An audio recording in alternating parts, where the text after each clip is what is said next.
Portanto, Lucas, no capítulo 4, do verso 1 ao verso 13, diz-nos assim: Jesus, cheio do Espírito Santo, voltou do Jordão e foi guiado pelo mesmo Espírito no deserto, durante 40 dias, sendo tentado pelo diabo. Nada comeu naqueles dias, ao fim dos quais teve fome. Disse-lhe então o diabo: se és o Filho de Deus, manda que esta pedra se transforme em pão. Mas Jesus lhe respondeu: está escrito, não só de pão viverá o homem. E elevando-o, mostrou-lhe num momento todos os reinos do mundo. Disse-lhe o diabo: dar-te-ei toda esta autoridade e a glória destes reinos, porque ela me foi entregue e a dou a quem eu quiser. Portanto, se prostrado me adorares, toda será tua. Mas Jesus lhe respondeu: está escrito, ao Senhor teu Deus adorarás e só a Ele darás culto. Então o levou a Jerusalém e o colocou sobre o pináculo do templo e disse: se és o Filho de Deus, atira-te daqui abaixo, porque está escrito, aos seus anjos ordenará a teu respeito que te guardem. E eles te susterão nas suas mãos para não tropeçares em alguma pedra. Respondeu-lhe Jesus: dito está, não tentarás o Senhor teu Deus. Passadas que foram as tentações de toda sorte, apartou-se dele o diabo, até momento oportuno. Onde pões a tua esperança?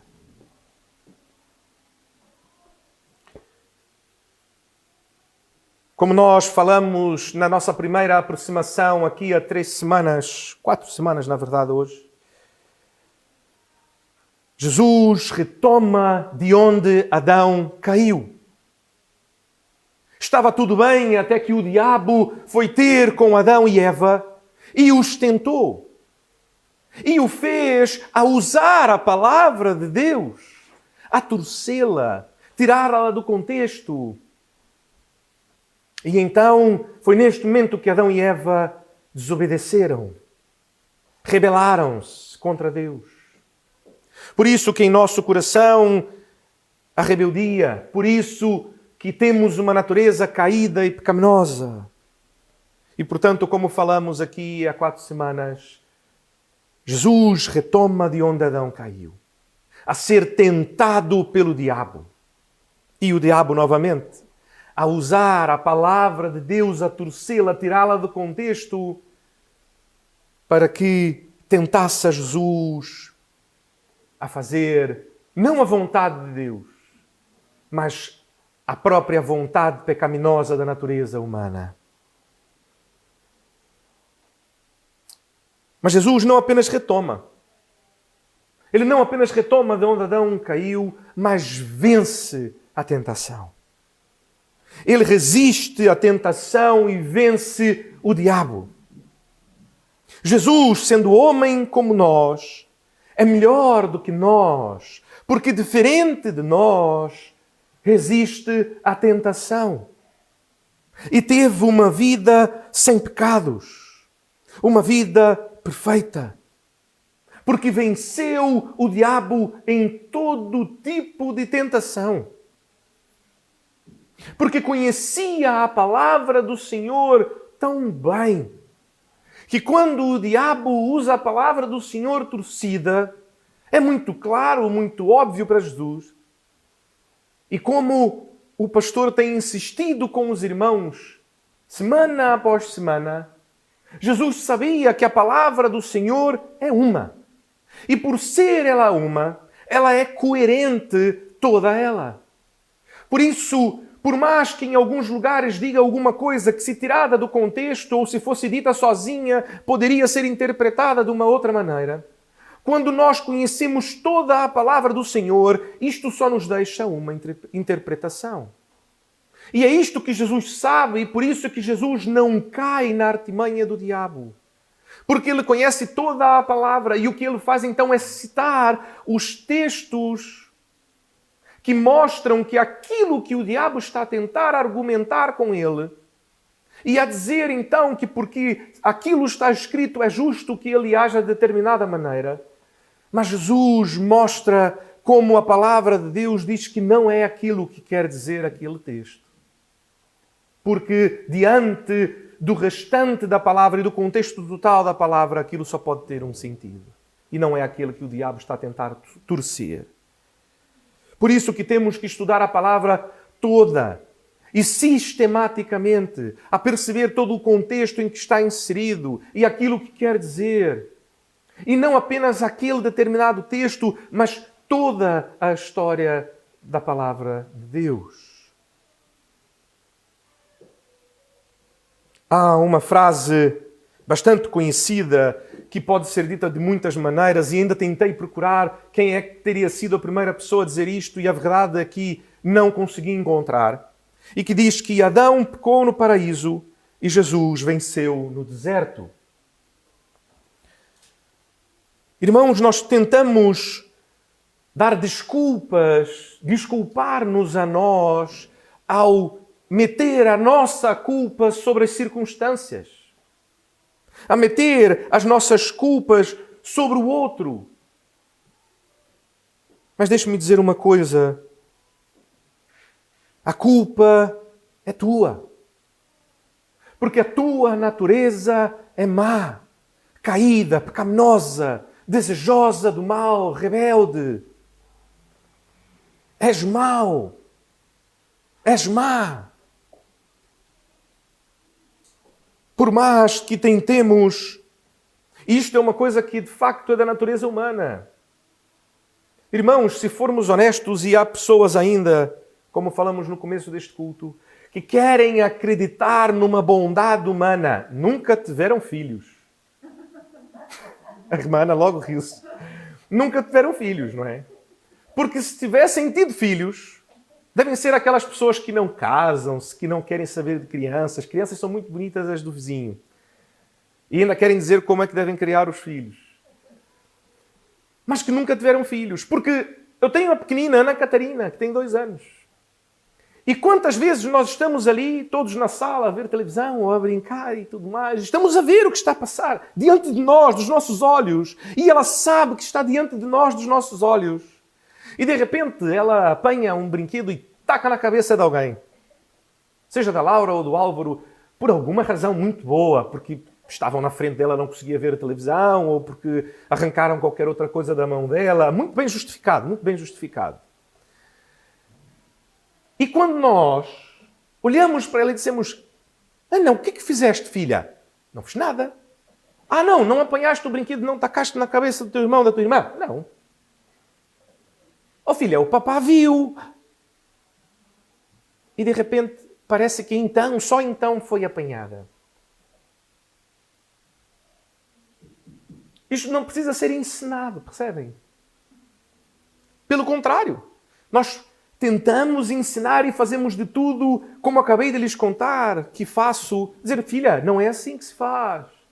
E fazemos todo aquele processo a dizer, filha, ainda que o papá não tivesse visto, isto não é correto, não deve fazer assim, vai magoar os teus irmãos, imagina se fizessem a mesma coisa. Pronto, e tentamos ensinar. O trabalho de ensinar é o contrário. Porque isto não precisamos ensinar, já vem de fábrica. E em português de Portugal é o melhor, porque no Brasil fala-se diferente.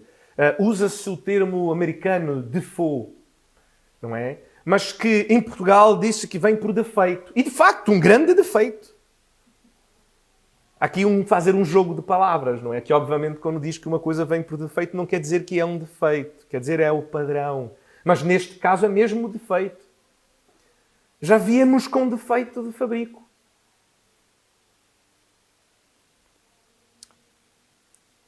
Irmãos, ao olharmos este texto e hoje lemos toda esta parte, da outra vez ainda lemos apenas o verso 1 e 2, hoje lemos até o verso 13, o que nós percebemos é uma coisa também bastante interessante. E essas semanas, no fim, em que preparava-me e pensava e orava sobre este texto e que grande responsabilidade este texto traz, apercebi-me de uma coisa. Que até aqui, até o verso inclusive 1 e 2, nós ouvimos falar de Jesus. Até aqui é o testemunho de pessoas a dizerem o que se passou com ele. Até aqui temos o testemunho de terceiros. Mas neste texto, aqui, encontramos pessoalmente com Jesus. Porque aqui, Lucas, pela primeira vez, abre aspas. E então ouvimos Jesus falar. Pela primeira vez ouvimos palavras de Jesus. E eu tenho que assumir aos irmãos que sempre gostei muito das Bíblias que têm letras vermelhas. Eu sei que, obviamente, isto não é um recurso do original, mas eu gosto bastante. E eu não sei se todos os irmãos estão familiarizados ou conhecem. As letras vermelhas nas Bíblias que têm letras vermelhas são exatamente as palavras de Jesus. Eles metem as palavras de Jesus em letra vermelha para percebermos que ali é Jesus a falar. É o próprio Deus a falar. Não que o restante não seja tão santo ou tão perfeito ou menos palavra de Deus. Não é isto. Mas muitas pessoas em nosso tempo cantam que querem conhecer Jesus. E fecham os olhos e choram, levantam as mãos, ficam emocionadas, prostram-se no chão, alguns deitam no chão. E então a minha vontade de perguntar a essas pessoas é dizer: epá, então com esta vontade toda, deve estar a ler aí, no mínimo umas 8 horas de Bíblia por dia, não é? Tens tanta vontade de conhecer Jesus que vais atrás de Jesus, não é? Pessoas essas que se calhar não leem tanto assim a Bíblia. Até porque se lessem, perceberiam que talvez não precisam se jogar no chão, porque não vai ser jogado no chão que vai conhecer mais Jesus. Mas talvez de joelhos em seus quartos, com a palavra do Senhor aberta diante deles, a lê-la e a ouvir diretamente aquilo que Jesus nos tem a dizer. Eu quero conhecer Jesus. Mais do que qualquer outra coisa. A ponto de ter deixado toda uma vida, todo um plano, todo um projeto que eu tinha antes de conhecê-lo, para segui-lo.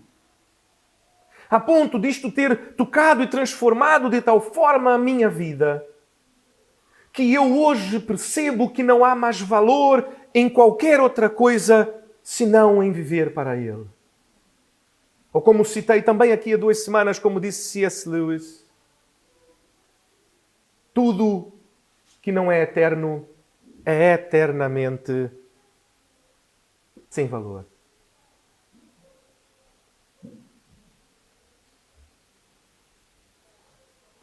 O ministério de Jesus, então, começa. E abre aspas, e começamos a ouvir Jesus falar. E parece então ter piada.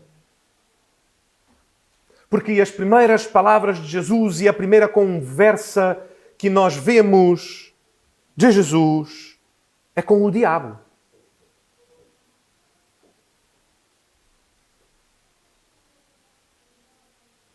E começa assim, exatamente porque, como já relembramos, foi ali que a humanidade caiu, quando deu ouvidos ao diabo.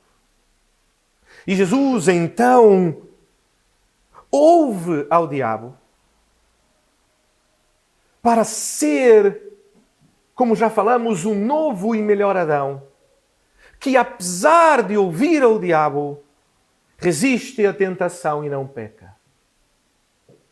Porque nós teríamos até Jesus a desculpa de dizer: e foi o que Adão fez, não foi? O que Adão disse? A culpa é de quem? As irmãs não conseguem nem dizer, não é? Por favor, as irmãs, quero uma voz feminina. A culpa é de quem? É da mulher. Aí a mulher apanhada, não é? Epá! A culpa é de quem? É do diabo, da serpente. E a serpente olhou para trás. Epá, já não há mais quem culpar.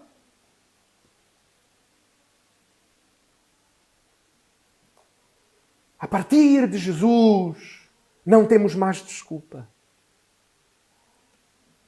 Porque Jesus, sendo homem, sendo completamente homem, foi tentado pelo diabo e em tudo resistiu.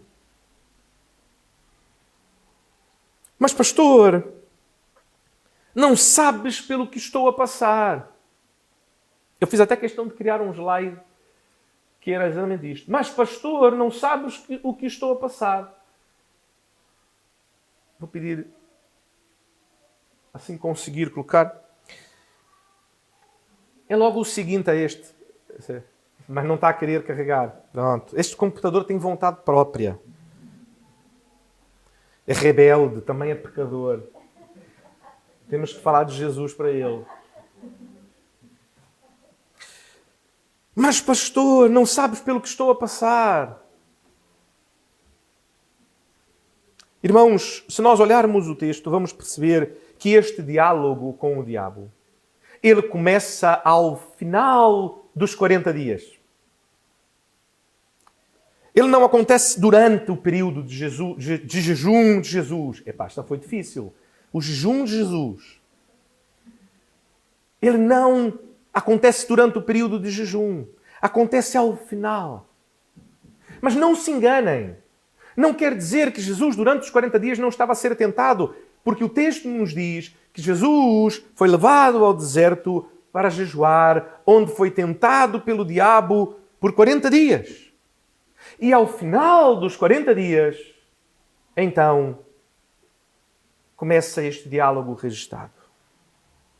Irmãos, Jesus estava no deserto a jejuar.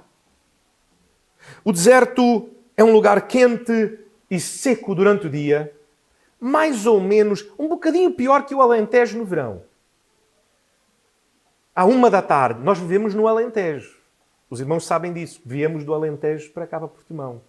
Os irmãos não têm noção do alívio que foi. Porque o verão aqui no dia mais quente, mais cruel que pode ser cá, isto é brincadeira de criança. É mesmo, e um amigo quem me ensinou esta expressão, apesar de que conhecia no Brasil, mas com outro significado, foi um colega, amigo, o pastor Tiago Cavaco, que era uma palavra que ele gostava muito de dizer e eu achava bastante piada e aprendi este novo significado, que ele dizia, hoje está mesmo agreste. E então, é exatamente isto. O deserto durante o dia é quente, é seco. E à noite é frio. Então que roupa que eu levo quando vou para o deserto? Levo uma t-shirt ou levo o meu casaco? Se levo os dois, tenho que carregar o casaco durante o dia. Se não levo o casaco, passo frio à noite. No deserto, há animais perigosos. E isto tem piada, porque isto tem acontecido quase sempre. Eu gosto muito, e já falei com os irmãos sobre isto, porque hoje em dia conseguimos assistir coisas muito diferentes e descobrir coisas novas no YouTube. E ontem, um dos canais que inclusive que já citei aos irmãos que assisto, de um casal que vive ali em Israel, apareceu um vídeo novo, onde eles falavam exatamente sobre a experiência daquele senhor, que é nosso irmão em Cristo, e ele decidiu fazer com 2 amigos o caminho de Nazaré até Jericó. O caminho que provavelmente é o caminho a que Jesus se referia quando fala do bom samaritano. E ele então fizeram um vídeo que é o vídeo do canal deles mais visto, com mais de 1 milhão de visualizações. E por conta disto resolveram fazer um novo vídeo a falar sobre a experiência. Aquilo que não é contado naquele primeiro vídeo, que só fala, de como é que é o caminho, o que é giro, o que é fixe, mas que não fala exatamente dos pormenores e, obviamente, das dificuldades.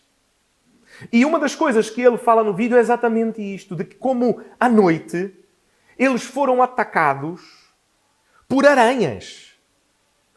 Eles de repente perceberam e estavam completamente cercados e tomados de aranhas. E aranhas esquisitas que eles nunca tinham visto na vida, uma mais esquisita do que a outra, no meio da noite. E não tinham o que fazer. E eles então pegaram ali, tinham levado alguns sprays inseticidas e meteram aquilo em volta e tentaram meter por cima das coisas. Pronto, e conseguiram afastar. Mas aranhas ainda são brincadeiras. Sabemos que no deserto há serpentes, escorpiões e outros animais perigosos. E quem está a fazer uma viagem precisa dormir. Não há hipótese. A algum momento precisa descansar. No deserto não há fontes de águas. Não há rios a passarem. E sem água o corpo humano não consegue resistir. Eu não sei quantos dos irmãos conhecem a chamada regra dos três. Os irmãos conhecem a regra dos três? É que diz o seguinte, é o que precisamos saber para saber o que nós precisamos para viver. É mais ou menos isto. Ok? 3 minutos. O que se faltar durante 3 minutos nós morremos? Ar. 3 dias.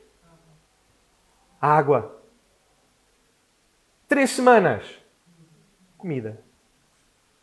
Portanto, 40 dias a jejuar, ok, é possível. 40 dias sem beber água, não dá. Portanto, Jesus está no deserto 40 dias, levou provavelmente pouca água e tem que ali procurar alguns sítios onde tem água para continuar a ter água, porque a água durante o jejum pode, está bem, irmãos? Porque afinal, depois de 3 dias, o corpo humano, se não tiver água, não consegue, porque a água é o que faz a filtragem nos nossos rins. Não vou dar uma aula disto hoje. Apesar de que poderia. Outra oportunidade também. E Jesus, neste contexto do deserto, neste contexto do jejum, é tentado pelo diabo. Adão estava no paraíso. Se os irmãos lembrarem, ele tinha tudo. Não somente tinha tudo, mas governava sobre tudo, porque Deus tinha dado o governo de todas as coisas para ele. E, portanto, Adão tinha mais... Imaginem, ainda esses dias ouvíamos sobre os homens mais ricos do mundo. Ontem surpreendi-me ao dizerem que fazem a projeção de que o presidente, o primeiro-ministro, seja o que for, da Rússia, Vladimir Putin, tem um património de 220 bilhões de dólares. Eu falei assim, devem ter errado isto, não é? Isto é dinheiro que, isto não é possível. E que ele não é o homem mais rico do mundo, ele está entre os homens mais ricos. Ainda tem mais gente com tanto dinheiro assim. Ainda assim, eles não têm uma fração do que Adão tinha, porque Adão era dono de tudo. O desejo desses homens implacáveis, sejam quais forem os imperadores, e se nós lembrarmos, falávamos sobre isso exatamente no começo do livro Lucas, e talvez neste momento consigamos perceber ainda mais o momento histórico em que Lucas vivia. Porque agora, até poucos dias, parecia que em nosso tempo já não havia mais ninguém com estas aspirações imperialistas no sentido de expandir-se e dominar todo o mundo. Mas agora, afinal, parece que há. E é assim que era César, e era sobre um regime como este que viviam aqueles que leem o texto de Lucas, e assim Lucas também. E então, é este pecado, mas este anseio de voltar ao Éden, de voltar a este momento de Adão, em que ele dominava sobre tudo e sobre todos e que governava sobre toda a terra. E que o pecado torce, distorce e que coloca então no coração desses homens, tentados, obviamente, por sua própria carne e pelo diabo e conduzidos a assim agirem. Onde pões tua esperança? Novamente, Adão no paraíso tinha tudo a seu favor e pecou, ainda assim. Jesus no deserto tinha tudo contra ele e venceu. Sozinhos, certamente, falharíamos e falharemos. Mas já não estamos sós. Porque Jesus prometeu-nos deixar o Consolador, o Espírito Santo, que nos ensinaria, nos faria lembrar e nos conduziria na vontade de Deus. E que nos consolaria e confortaria no sentido de nos dar força para seguir em frente e agir conforme a vontade de Deus. Irmãos, fomos criados com um propósito. E precisamos lembrar deste propósito. Por isto, gostaria de ler aquilo que está na teologia sistemática do nosso irmão Wayne Grudem, quando fala exatamente sobre o propósito da humanidade. E ele diz assim: visto que havia amor e comunhão perfeitos entre os membros da Trindade por toda a eternidade, Deus não nos criou porque estava sozinho ou porque precisava de comunhão com outras pessoas. Deus não precisava de nós por nenhuma razão. Portanto, Deus não nos cria por necessidade própria ou por um desejo egoísta, por sentir-se só ou por necessitar de nós para qualquer coisa. Não. E ele continua: no entanto, Deus nos criou para a sua própria glória. Em nosso tratamento de sua independência, notamos que Deus fala de seus filhos e filhas dos confins da terra como aqueles que criei para a minha glória. Isaías 43, verso 7. Referenciado também por Paulo na sua carta aos Efésios, no capítulo 1, versos 11 e 12. Portanto, devemos fazer tudo para a glória de Deus, conforme também está escrito em 1 Coríntios, no capítulo 10, verso 31. Este fato garante que nossas vidas são significativas. Quando percebemos pela primeira vez que Deus não precisa nos criar e não precisa de nós para nada, podemos concluir que nossas vidas não têm importância alguma. Mas a Escritura nos diz que fomos criados para glorificar a Deus, indicando que somos importantes para o próprio Deus.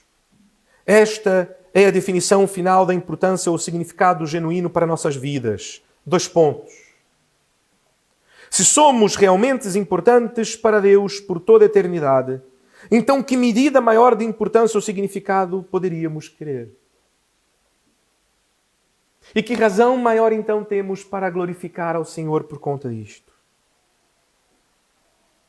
O significado de nossas vidas, portanto, meus irmãos, é relacionarmos-nos com Ele para trazer glórias ao seu nome.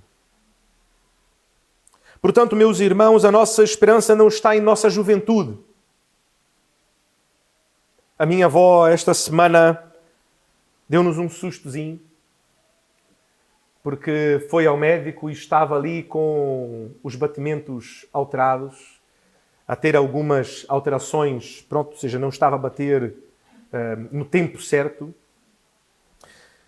Estava a ter algumas arritmias, este é o termo correto. E então teve que ser internada para fazer um procedimento, ficou 2 dias no hospital para tentarem corrigir e afastar esta arritmia, que já acontece por conta de sua idade avançada. Este ano ela faz 94. E da maneira que vai, parece que chega aos 100. Vamos ver. O tempo está na mão do Senhor. Mas a nossa esperança não está na nossa juventude. Porque esta mesma semana, um jovem soldado, temos lido de milhares de jovens soldados. E saibam, meus irmãos, estes que morrem são os soldados. E os soldados são sempre jovens. Os soldados têm sempre ali entre os 18, 20, 21 no máximo. Que muitas vezes, se calhar, ao servirem o seu exército, pensaram: eu tenho primos que já serviram. Eu tenho amigos que já serviram. Isto nunca deu nada, não é? Isto, pronto, ou seja, é até uma opção, se calhar. Ou seja, saí da escola, não consegui entrar para uma universidade ou não tenho dinheiro para ir para a universidade, se calhar o serviço militar é até uma opção interessante. e não decidiram ir para serviço militar e foram, até que de repente são apanhados a serem enviados para uma guerra, que se calhar até eles mesmos não concordam muito com aquilo, a lutar e a matar pessoas que se calhar por eles mesmos fariam até festa com a pessoa, porque afinal são jovens e não estão muito preocupados lá com estas outras coisas. E de repente já são milhares mortos. Jovens que até 2 ou 3 semanas atrás, se conversasse com eles, diriam: eu tenho a vida toda pela frente. Olha um exemplo da avó do pastor. A avó do pastor já tem 93 anos. Eu só tenho 20, portanto ainda me faltam aí uns 70 anos pelo menos. Sem saber que o dia da sua morte já estava marcado e que não demoraria. A nossa esperança não está em nossa juventude ou em nossa saúde. Porque afinal sabemos também que eu posso estar a sentir muito bem hoje. E de repente algo correr mal no meu corpo, ou estar a desenvolver no corpo uma doença silenciosa que pode me matar subitamente, sem dar avisos. Pouco mais de um ano perdi um grande amigo numa situação... Pronto. Falei com ele no dia anterior, troquei mensagens e ele disse: ore por mim, porque amanhã vou para o hospital para fazer um exame. E já não saiu do hospital. Porque o que aquele exame iria mostrar é que ele estava com um cancro avançado, já completamente espalhado por todo o seu corpo. E ele sequer saiu do hospital. Meu primeiro pastor. Grande amigo. Nossa esperança não está no fato de que temos paz e segurança. Mas nós estamos cá em Portugal, no canto da Europa. Não, ninguém vai vir cá. Para chegar cá tem que passar ainda, olha, estão lá na Ucrânia. Até chegar em Portugal, nós sabemos muito bem que não é assim, não é? E da última vez que fomos invadidos e tomados, começou exatamente por cá. Estamos muito bem posicionados. Seremos os primeiros a ser atacados em qualquer situação. Sabem disto, não é? Os que vivem na Praia da Rocha, então, já vão ver os navios a chegarem de primeira mão.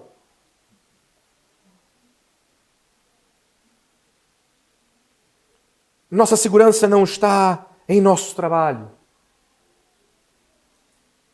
Mas Portugal é um país conhecido, e temos aqui a irmã Ana que pode testemunhar muito bem para nós disto.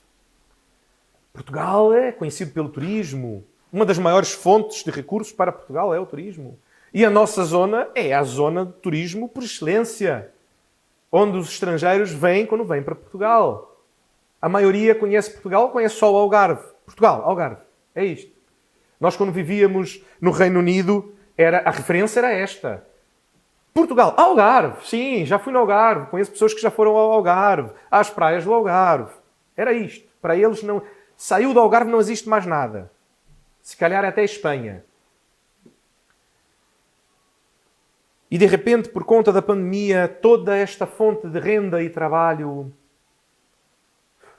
como o vapor, como vai dizer o livro de Eclesiastes. Mas nós somos resilientes, pastor. Nós somos resilientes e haveremos de resistir. Irmãos, a nossa esperança também não deve estar na nossa resiliência. E estão aí as doenças psiquiátricas para dizer: por mais resiliente que alguém seja, diante de circunstâncias e da vida e de apanhar por anos e anos a fio, chega um momento em que nossa mente mesmo, fisicamente, não aguenta.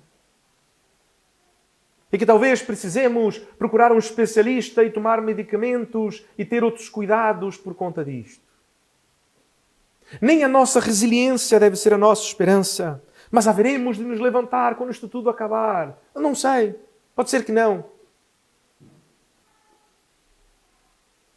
Mas pastor, eu também não sou tolo. E aprendi muito bem que temos que ter aqui uma boa reserva financeira. Portanto, todos os meses no meu orçamento eu comporto aqui uma reserva e durante os últimos anos tenho assim o feito. Portanto, mesmo diante deste momento, eu consigo estar tranquilo porque afinal tenho uma boa reserva financeira. Assim pensavam alguns russos. E que talvez diante desta situação hoje estejam a pensar assim: qualquer coisa, não concordo muito com isto, sou contra este governo, vou-me embora e levo comigo meus recursos. Mas de repente os bancos russos são excluídos do SWIFT e agora o dinheiro dessas pessoas está todo preso na Rússia. E agora? Não sequer conseguem fugir deste país, sequer conseguem ir para o outro lado e levar os recursos. Estão presos. Pastor, mas eu não sou tolo. O que fiz foi pegar este recurso e transformar em património. E de repente pensam, mas eu tenho património interessante, eu tenho apartamentos em Portimão que fiz dele alojamento local, ou o que seja, ou arrendo. E a Andressa contava-me uma história que estava a assistir estes dias às notícias e que uma jornalista a falar na CNN Internacional. E de repente ela diz, aquele é o prédio em que vive minha família. E a outra jornalista fica perplexa a dizer, olha, desculpe, mas se não quiser inclusive comentar sobre isso, fique à vontade. E ela diz, aquela ali é a casa dos meus familiares. Eu vivia no 7º andar e a família minha no 6º andar, a família minha no 8º andar. E aquela bomba que pegou exatamente aquela casa ali, é a casa, e ela correu para pegar o telefone, para ligar para a mãe, e a mãe dizer, não, estou bem, estamos todos bem, não estávamos... Olha o património dela, foi para os ares. Mas a nossa esperança não está no nosso património. A nossa esperança está naquele que venceu a tentação, o diabo e a própria morte, e restaurou o nosso propósito, que é relacionarmos-nos com Deus e glorificar ao seu nome. A nossa esperança está em Jesus. Portanto, pandemias podem vir, guerras podem vir, até a própria morte pode nos alcançar. Ainda assim, nos alegraremos no Senhor. O texto que está em 2 Coríntios, no capítulo 4, do verso 7 a 11, diz-nos assim: temos, porém, este tesouro em vasos de barro. Vasos de barro somos nós. Nós não somos tesouro algum. Tesouro é o que nós guardamos em nós. Nós somos apenas vasos de barro.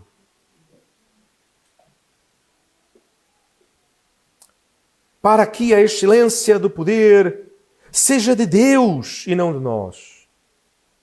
Em tudo somos atribulados, porém não angustiados. Perplexos, porém não desanimados. Perseguidos, porém não desamparados. Abatidos, porém não destruídos. Levando sempre no corpo o morrer de Jesus, para que também a sua vida se manifeste em nosso corpo. Porque nós que vivemos somos sempre entregues à morte por causa de Jesus, para que também a vida de Jesus se manifeste em nossa carne mortal. Novamente, onde pões a tua esperança?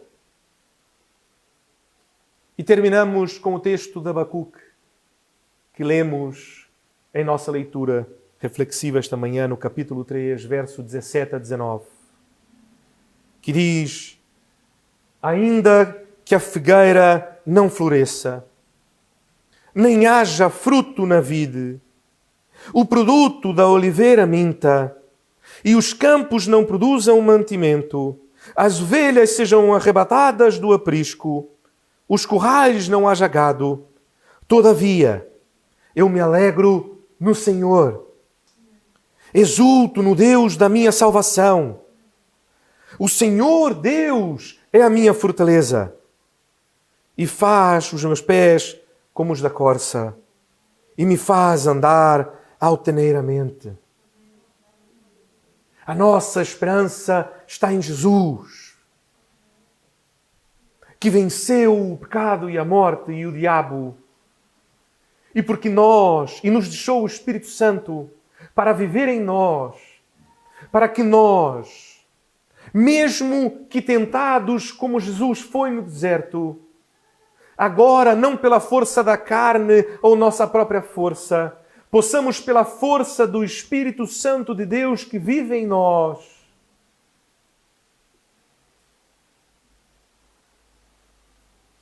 viver alegremente. Resistir ao diabo. Para que se cumpra a palavra que diz: resisti ao diabo e ele fugirá de vós. Para que ele fuja de nós. Talvez os irmãos nunca tenham pensado muito bem sobre este texto. E quando penso neste texto, penso naquela criança bem pequenina que está com bastante raiva, bastante raiva, e que ataca alguém que é o dobro do seu tamanho, a dar chutes, pontapés e socos, com muita raiva, apenas para ficar com mais raiva. Porque depois de dar todos os chutes e pontapés e socos que consegue dar, olha para aquela outra criança que é maior do que ela e vê a outra criança dizer assim: então, qual o próximo passo que essa criança dá?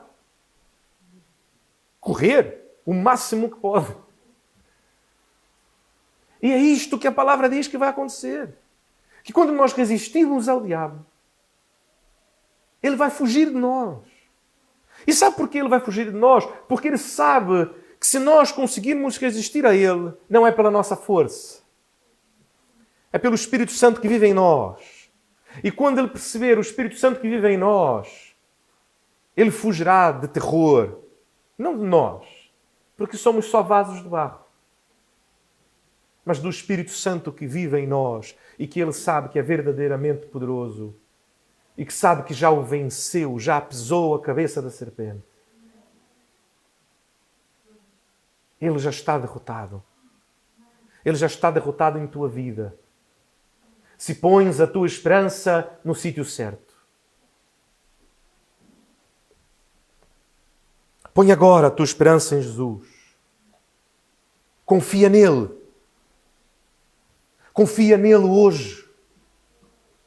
Confia nele amanhã. Guarda a tua esperança em Jesus.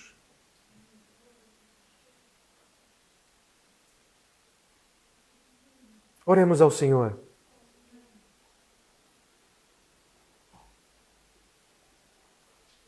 Senhor Deus e Pai,